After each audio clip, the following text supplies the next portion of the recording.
Hi, I'm Dave Bundy, editor of the Lincoln Journal-Star, and this is our editorial board endorsement interview with Jana Hughes, who is a candidate for legislature in District 24. Jana, thanks a bunch for being with us. Before we have you do all the talking, we'll have Kent do just a little to tell readers who he is. Yeah, I'm Kent Walgamot. I write about arts and entertainment, and I've been on the editorial board for more than a decade. So, all right, and I'm sure this will be very entertaining too, Kent. So it's a perfect fit for your beat. So, Jana, to start off, our first question is a good way for you to introduce yourself to voters. The question is, why do you want to be in the legislature? It doesn't always look like fun. And then, what experiences and attributes qualify you for service? Okay, well, clearly I'm going to do it for the pay because it's very, Yeah, we've written about that. yeah, it's a lot. And it's not full-time at all right now, in the campaign process either. So apparently I was bored. No, kind of what got me on this, journey, or I'll say opportunity. I did not go on the 4th grade field trip and go through the Capitol. I grew up here in Nebraska. I did not go on that 4th grade field trip and say, someday this is my place. This is where I want to be.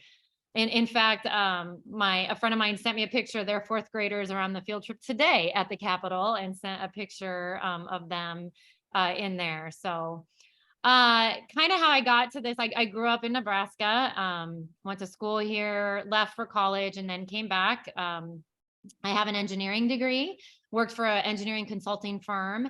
And then when my oldest was born, became a stay-at-home mom. And we have 3 children, my husband and I. One is in college, one is just graduated from college and is actually working and off the payroll from home. And then I still have a junior in high school. With being a stay-at-home mom, I volunteered a lot through organizations, through our church, our community, and ultimately ended up on the Seward Public School Board. And that was my first and only so far elected position. And that kind of was the catalyst to this. About 1.5 years ago or so, our superintendent called, and our current senator, Mark Coulterman, is termed out.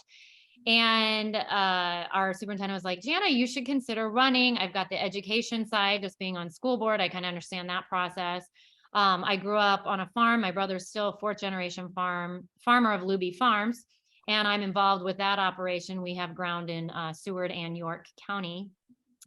And then my husband's family owns a manufacturing company here in Seward with about 280 employees. And so I understand the financial impact of that on a community and things. So I come with those skills.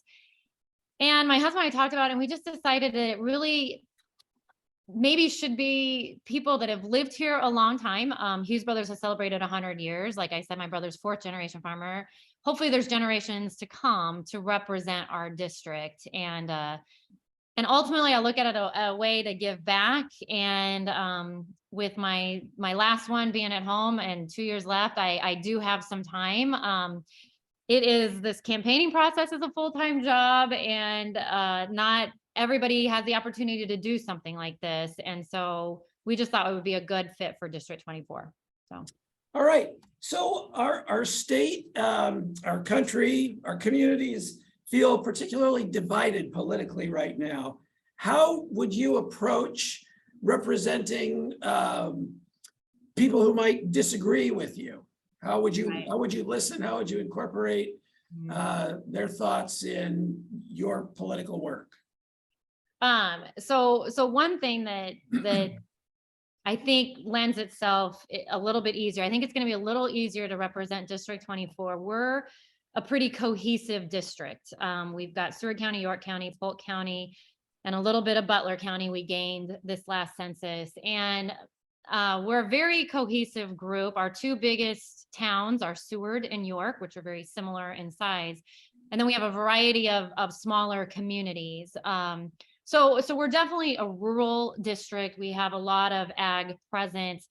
In other words, I feel like it's going to be a little easier to represent our group because we are a cohesive group than, say, like some of the areas in Lincoln, where it's part of Lincoln, very urban, and then also part of this rural area that would be similar to what we have.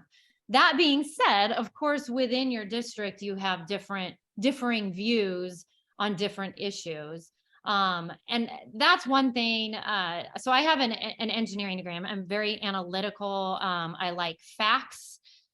So I tend to approach issues and just want the information about those issues. And I want all sides. There is not there's not, what is the old phrase? There's not one way to skin a cat. So I want to hear all the different sides to an issue. And there's not necessarily just two sides. There's multifaceted sides, and take that information and then go to the constituents in my district that issue affects. So let's say a bill comes across about, I don't know, optometry. I want to reach out to those. I want to get the information I can from the lobbyist group and whoever's pushing this legislation, and then go to the people that represent that and it affects them in my district, and get their feedback as well. And then use that information to collectively make the best decision I can with that information I have at that moment, and proceed that way. So. All right. And I'm going to mention one thing too. I'm going to go back to this too. Just being on school board and during the COVID time was a very divisive, people were on all sides of an issue. And being a school board member through that, we had differing sides, differing opinions, lots of information. And we just had to take that information and do the best we can to come up with a decision on how we, whether it be reopening our schools or masking or all that. And I feel I'm proud of what our school has done with that. And I, would approach anything with that same type of process. So. Okay. So this is probably an issue out in your direction.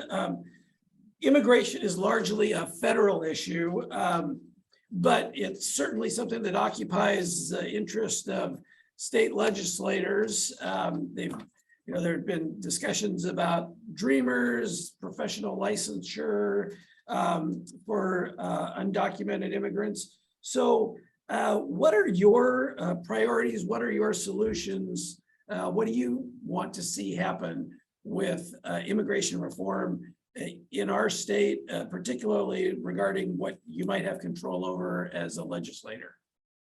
So I'm gonna pull back and go big picture first, maybe, and then come down. In my opinion, well, first of all, what is our unemployment in the state of Nebraska? I think it's 1.9% ish. We're in that realm, extremely low, too low.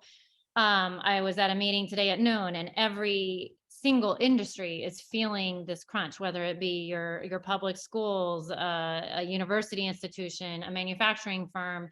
The city police in Seward was saying they used to get 50 applicants for a job opening for the police department. They get one. It's an issue, and it's an issue that's not going to soon rectify itself. So we need workers, and I think federally wise, we need locked borders, but we also need the people that want to come here and work and make good money. We need to have ways to vet those folks that want to come in and work, and give them work visas so that they can work here, get the funds. They're not going to get taken advantage of. And that they can send that back to their families. Just make that process easier, because we need workers, and that's can be a solution. Now, I think that's more on a federal frame, but as much as we can do that, the people that do want to come here and work, that we make that process easier. And I'm going to be honest with you, I haven't delved into this maybe as much on a local issue as much we can do as a state, but whatever. We've got a worker shortage ahead, and we've got to look at all avenues for that, whether that be people from other countries and what we can do within our own borders to make that happen is going to be critical. So. All right. So there have been accusations of voter fraud, obviously, particularly nationally, but that issue is one that, voter integrity is one that's been at the center of the legislature as well. So a multiple part question: what would you do if you were pressured to play a role in overturning an election? And then are more protections needed, either on the side guaranteeing voter rights or on the side guaranteeing security, voter security? So,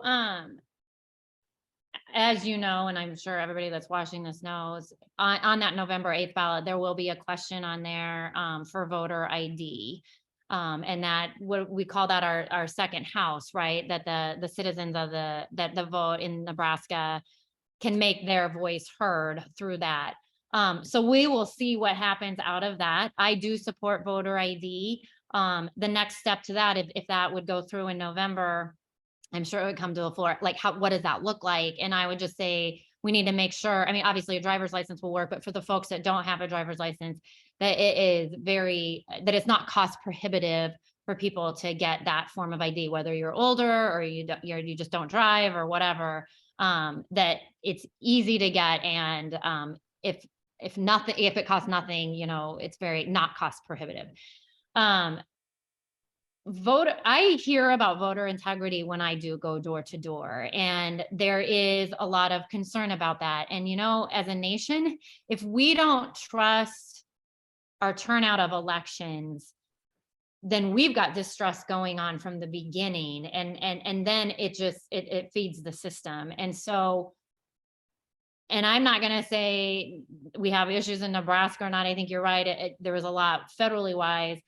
But whatever we can do to make sure that our elections are secure and can be trusted, because we don't want that distrust in our elections. It's the United States, and we vote and we believe the outcome of those. So whatever we need to do to make sure that those are secure, and whether it be making sure the rolls are free, cleaned up, county by county. If it's more, through the voting machines, just more trials to test them, to make sure that we can trust the outcome of those. But we do need to have that trust back.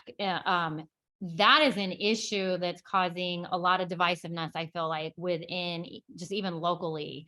And we've got to eliminate that and do whatever steps it takes to that we do have that trust back, whether it be perceived or not, we have to have that trust back. I think, what was the first part of the question? Pressure to overturn? Well, if somebody pressured you to overturn an election, would you overturn an election? Well, no, you would have to have the facts of, I'm an engineer, I'm analytical. I have to have the proof in front of me that it truly was rigged or whatever they're claiming, why it would need to be overturned. So I would have to have the proof in that before I would ever feel pressure, I guess, to overturn an election. So, okay. Does that make sense? Yeah. It's an interesting question. I've not been asked that before. So, so the Supreme Court's ruling is going to send the question of abortion back to the states. And undoubtedly it will be something that will be discussed in the legislature. Describe your views on prohibiting or limiting abortions in Nebraska. okay. Again, I'm going to start a little bit big picture. When Roe v. Wade first came about in the 70s and where we're at today, so 50 years ago, we are in a much different position today than we were then. There's many more forms of birth control.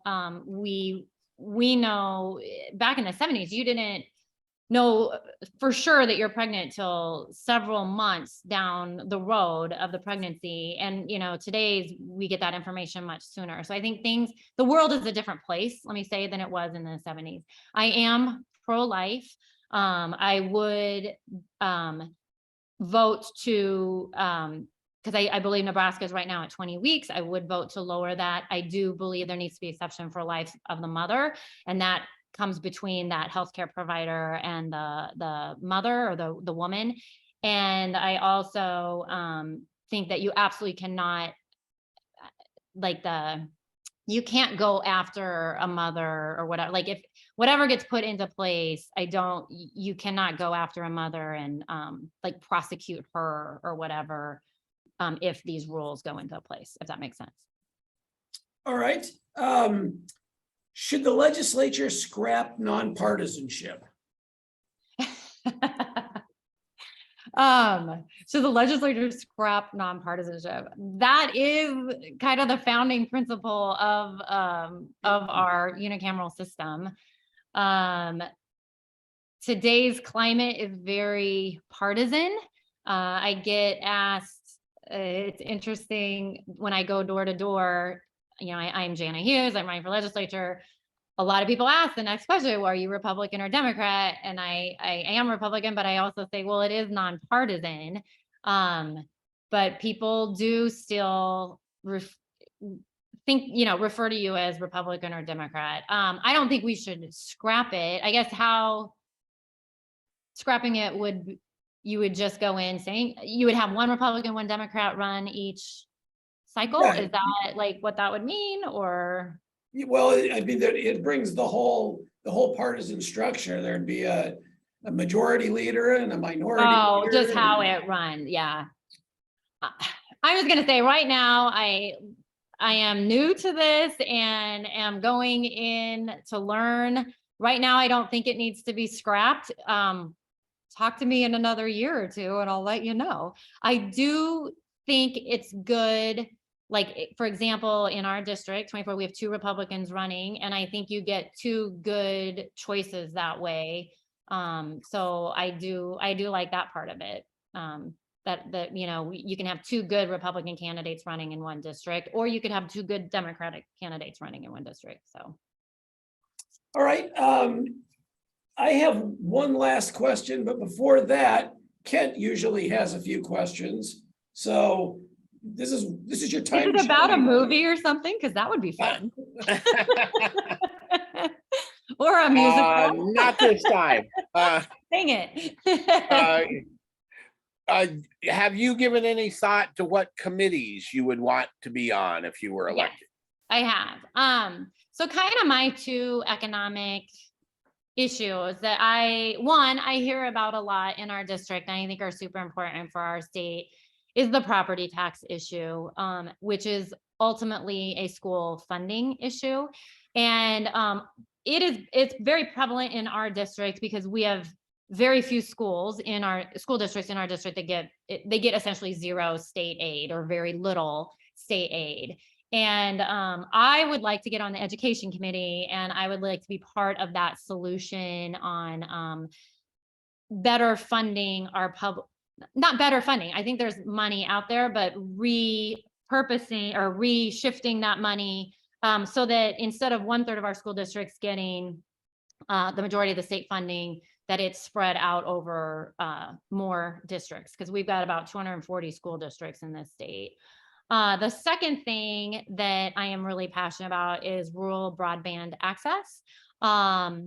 It is critical. It's, to me, considered like a utility now. It's everything. It's education, it's your work, it can be your health when you're out rural. Telehealth is how you can access good doctors and things like that. And we have big gaps in our state. And if we want to attract people to our state, and ultimately, if we want to keep the people we've got to have that access. And it's very interesting because just even within my own district, there's certain pockets that actually have buried fiber to all their rural residents. And then there's others that are out rurally that are myself. I'm lucky to be Zooming you. About 3 years ago is when we could finally start streaming Netflix movies. So I think that is super important. It's super important for the state. There's been a lot of money thrown at it. And so, yeah, so telecommunications, transportation, that would fall under. And then maybe the third committee that, and that's just with the familiarity thing, would be possibly agriculture. I do know, as a freshman senator coming in, you get what you get and you don't throw a fit. So I will learn on whatever committee I do get put on. But yeah, those were kind of my 3 priorities if I had a choice. And I always ask some issue questions, and you covered one already with the property tax. So okay, you got spared one of them. The other thing that I always ask about, Dave will tell you, I am sort of have a water obsession. What are your thoughts on the 2 water projects that were kind of approved last year? The canal, the lake? and Or- the big lake. Yeah, exactly. So the canal being the water rights with Colorado, is that Correct. Yes. that one? Okay. Yep. I'm not gonna lie. Initially, I was a little skeptic, especially about the big lake between Lincoln and Omaha, but I do like the thought of taking some of these funds and doing something that's a game changer, if you will. And the economic impact of that could be really substantial. And I have not looked at this in any detail whatsoever. I've just read probably what the Lincoln Journal Star has printed. So that's all I've got. But it is interesting. I believe they just put the money to do a study for that, Right. if I recall. So I'm open to it. I'm curious what that study, what we find from that. And it is intriguing. And as long as I believe it's all on floodplain, so it's not displacing a lot of folks or towns or anything like that. And it is intriguing because, we do lose business to other states for tourism, and that's good money that comes in, and they buy stuff and they pay a sales tax and then they leave. So, the more we can get a little bit of that, the better. I think water is going to be a crucial thing. I mean, just look at federally what's happening with the Colorado River water and kind of our Southwest states. So if we do have the rights to that water and Colorado's taking too much or whatever, I think we have to protect those rights and whatever that takes. So I will say a plug for water, since you're into water. I did go to our local NRD meeting, one of the Big Blue River, whatever it is, our NRD. And I think our local NRDs need to be commended because they had a map on the wall this was just very interesting to me. From 30, 40 years ago, they had pivot circles of what was irrigated land in this district. And then they had today's map with the pivot circles. And we have grown exponentially on land that's been irrigated. And yet our water aquifer underneath they've really managed it well. And it hasn't, don't quote me on this, but I think maybe it's dropped like 10 inches. It's minimal impact. And the amount that we're irrigating, but they're on top of that. And I think that's a really neat thing that Nebraska has done to manage the water that we have the rights to make sure that we have it for generations to come, and we're not, it's not just all getting used right away and then there's nothing left for the future. So I commend what Nebraska has done with our current situation, and I think that's really, really been a good thing. And my last one, and this is one that you will certainly deal with if you're elected. What are your thoughts on building a new prison or reducing prison overcrowding? Yeah, you're just getting all the big ones. Okay, so I'm just not gonna lie, the health and human services stuff and the prison and judicial stuff, I'm kind of like, that is probably the areas I know least. But I've been starting to meet with different people. I was able to meet with the probation gal that's over our area.